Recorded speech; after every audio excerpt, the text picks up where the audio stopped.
অনেকদিন পর আবার একটা ছোট্ট ব্লগ তোমাদের সাথে শেয়ার করছি। সবাইকে সুপ্রভাত। ঘুম থেকে উঠেই প্রথমে চলে গেলাম ফুল আনতে। বাগানে গিয়ে ফ্রেশ ফ্রেশ ফুলগুলো নিয়ে আসলে এত ভালো লাগে যে কি বলবো। ঠাকুরের জন্য ফুল আনার পরে চলে আসলাম রান্নাঘরে। চা বানিয়ে রেখেছিলাম, কিন্তু চাটা ঠান্ডা হয়ে গেছিল।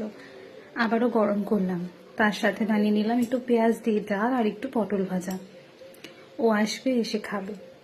নাইট ডিউটি করে, তাই সকালবেলায় এসে ভাত খেতে যায়, আর সেই মতো আমাকে কিছু বানিয়ে রাখতে হয়। তার সঙ্গে বানালাম ডিমের ঝোল। আজকে আমাদের একটা ইনভিটেশন ছিল, আমার এক বান্ধবীর মেয়ের জন্মদিন। সেখানেই সবাই রেডি হয়ে আমি আর ছেলে বেরিয়ে পড়লাম। ওর অফিস থাকার জন্য আসতে পারেনি। এই হলো আমাদের ছোট্ট অন্বেষা, যার বার্থডে ছিল। আমরা ভীষণ আনন্দ করলাম, খাওয়া দাওয়া করলাম।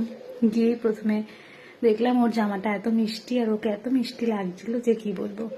ওর চয়েস মতোই সব কিছু রং পার্পল আর হোয়াইট রাখা হয়েছিল। বাচ্চা কাচ্চারা ভীষণ আনন্দ করলো, তার সঙ্গে আমার ছেলেও বেশ আনন্দ করলো। আমার এই ছোট ছোট ব্লগগুলো তোমাদের কেমন লাগছে অবশ্যই কিন্তু জানাবে। তোমাদের কমেন্টসের জন্য আমি ওয়েট করে থাকবো।